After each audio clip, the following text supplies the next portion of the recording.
In the year 1843, a man was born who was to have a profound effect upon the lives of millions of people. His name was Russell Herman Conwell. He became a lawyer, then a newspaper editor, and finally a clergyman. It was during his church career that an incident occurred which was to change his life and the lives of countless others.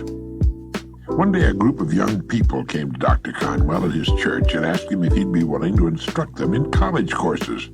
They all wanted a college education but lacked the money to pay for it. He told them to let him think about it and come back in a few days. After they left, an idea began to form in Dr. Conwell's mind. He asked himself, why couldn't there be a fine college for poor but deserving young people? And before very long, the idea consumed him. Why not indeed? It was a project worthy of 100% dedication, complete commitment, and almost single-handedly, Dr. Conwell raised several $1 million, with which he founded Temple University, today one of the country's leading schools. He raised the money by giving more than 6,000 lectures all over the country, and in each one of them he told a story called Acres of Diamonds. It was a true story, which had affected him very deeply, and it had the same effect on his audiences. The money he needed to build the college came pouring in. The story was the account of an African farmer who heard tales about other farmers who had made millions by discovering diamond mines. These tales so excited the farmer that he could hardly wait to sell his farm and go prospecting for diamonds himself. So he sold the farm and spent the rest of his life wandering the African continent, searching unsuccessfully for the gleaming gems which brought such high prices on the markets of the world. Finally, the story goes, worn out and in a fit of despondency, he threw himself into a river and drowned. Meanwhile, back at the ranch, or farm in this case, the man who had bought his farm happened to be crossing the small stream on the property when suddenly there was a bright flash of blue and red light from the stream bottom. He bent down, picked up the stone.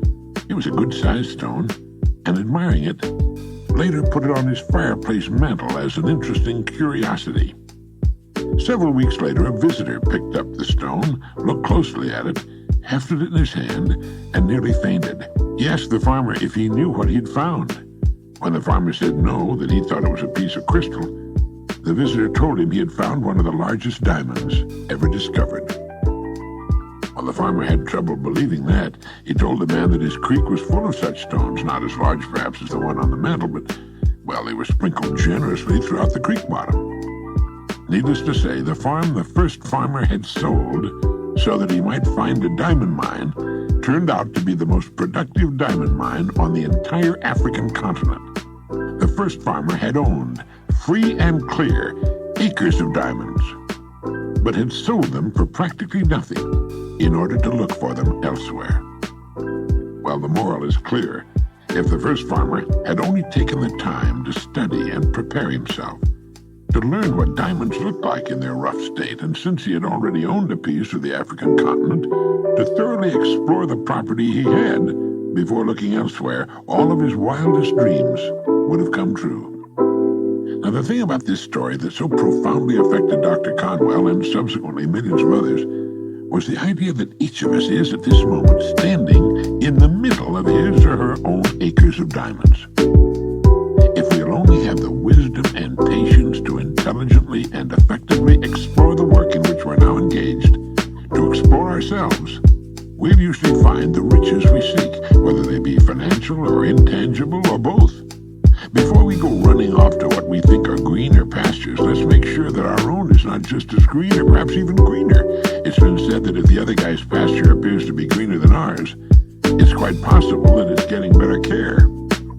Besides, while we're looking at other pastures, other people are looking at ours. There are few things more pitiful to my mind than the person who wastes his life running from one thing to another, forever looking for the pot of gold at the end of the rainbow, and never staying with one thing long enough to find it. No matter what your goal may be, perhaps the road to it can be found in the very thing you're now doing. It wasn't until he was completely paralyzed by polio and forced to reach into the rich resources of his mind that a courageous farmer got the idea of producing exceptionally good meat products on his farm. From that idea, one of the country's most successful meatpacking companies was born. His farm contained acres of diamonds, too. He just never had to dig for them before. Your mind is your richest resource. Let it thoroughly explore the possibilities lurking in what you're presently doing before turning to something new. I say that because there were probably good reasons for your having chosen your present work in the beginning. If there weren't, and if you're unhappy in the field you're in, well, then perhaps it's time for some serious exploration. Dr. Russell Conwell's life is a living example of the importance of a willingness to change once one's own pasture has been thoroughly explored.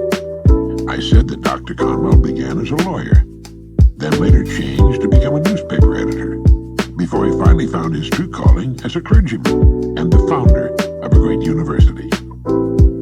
One of the best examples of a person finding acres of diamonds hiding in his work is Stu Leonard of Connecticut.